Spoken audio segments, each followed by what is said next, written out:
Hi, this is Carrie Shell from Quilter.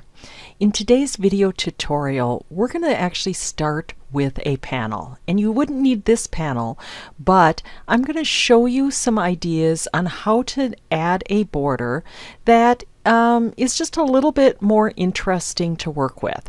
And I really call this almost a shared corners. You can see we've got blocks in the upper right and the lower left that actually share a corner with an inside border. And I'm going to show you how to do this using Electric Quilt. Okay, I've opened Electric Quilt and I've actually already cleared out my fabrics and imported and resized the fabric panel. And the panel that I'm using came from Timeless Treasures, and the Country Barn panel, according to their website, was 22 by 44. So I'm going to use that for the center of my quilt. So I'm going to go ahead and do a quilt, new quilt, and I'm going to do a horizontal quilt. And notice I am on the Work on Quilt tab for this. So now I'm going to go to the Layout tab, which is on the bottom, and I'm going to change it to 1 block by 1 block. And I'm going to put in the size of my panel, which is 22 inches wide and 44 inches in height.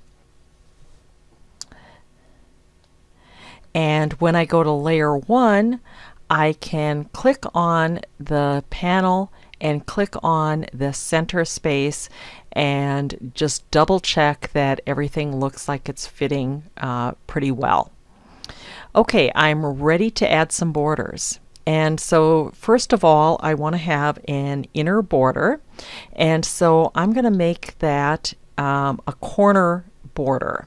And so in the drop down box under layer 1, I'm going to click on that drop down.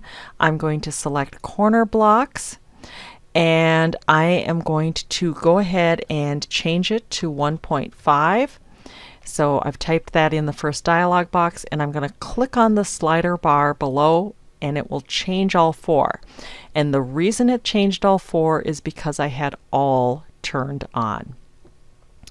Okay, now I'm going to add my second border. And for this one, if you recall, I actually had a star, an 8-point star, and I sort of assumed that I'm going to make that a 6-inch block. So if I had 1.5 inches in the inner border and a 6-inch finished block, that means my next border needs to be 4.5 inches.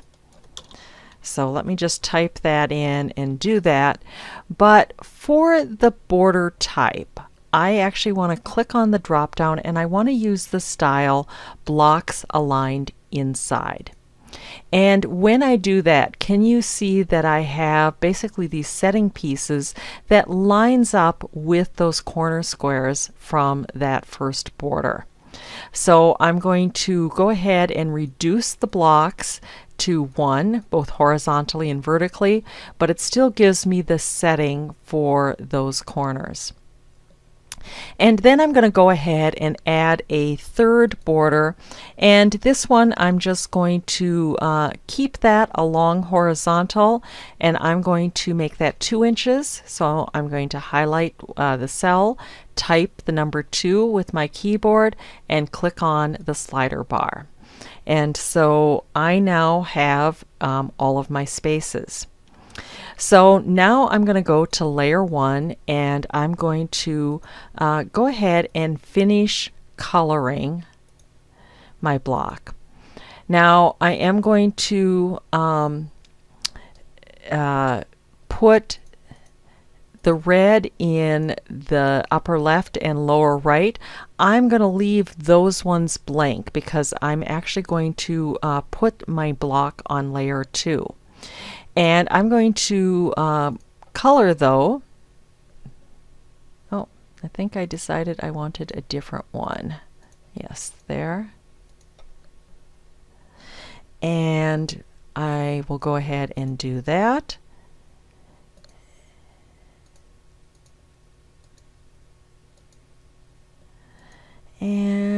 think I'm going to make that one a little bit bigger. So I had 2 inches.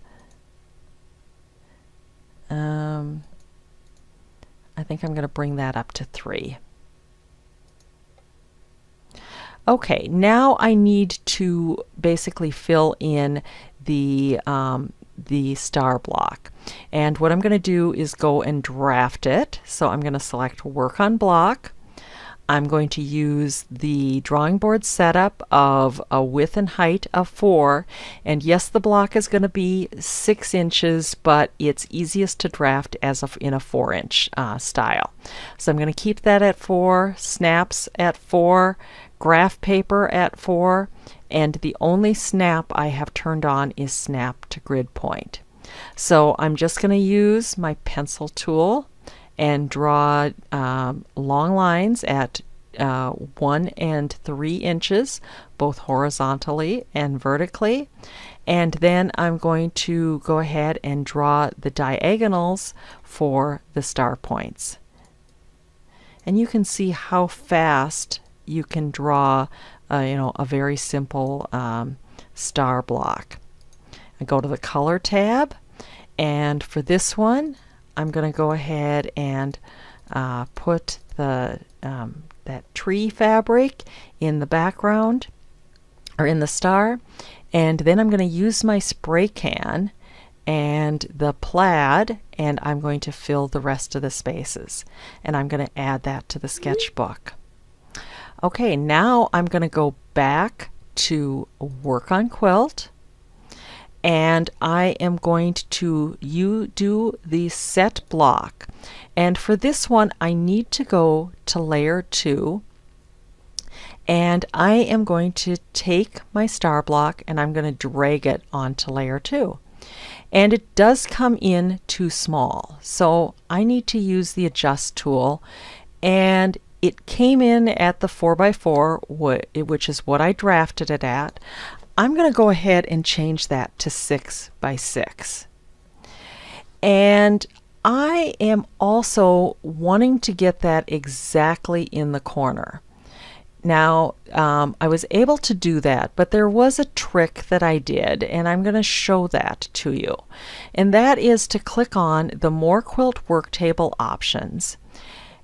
Click on the snap settings and make sure that you have the snap block position to grid and have the grid snap every 1 inch. And therefore, and I'm going to click OK, therefore when I get close it's going to snap in place. Now my double check on that is looking at the upper left coordinates, and I can tell that that's a full, those are full inch 22x6. That's a good sign that I got that thing perfectly centered. So I'm going to actually select that block. Again, I still have this with the adjust tool, and I'm going to go ahead and copy and paste, and now I'm going to put that in the lower corner. And now I have my quilt. Now I may do something a little different in terms of piecing it and in terms of the shared corner, but I think visually this looks really good, and this is how I would like my final quilt to look. So I'm going to go ahead and add that to the sketchbook, and I can close my project. Thanks so much for watching. For additional tips and techniques, please subscribe to my weekly newsletter at www.onpointquilter.com.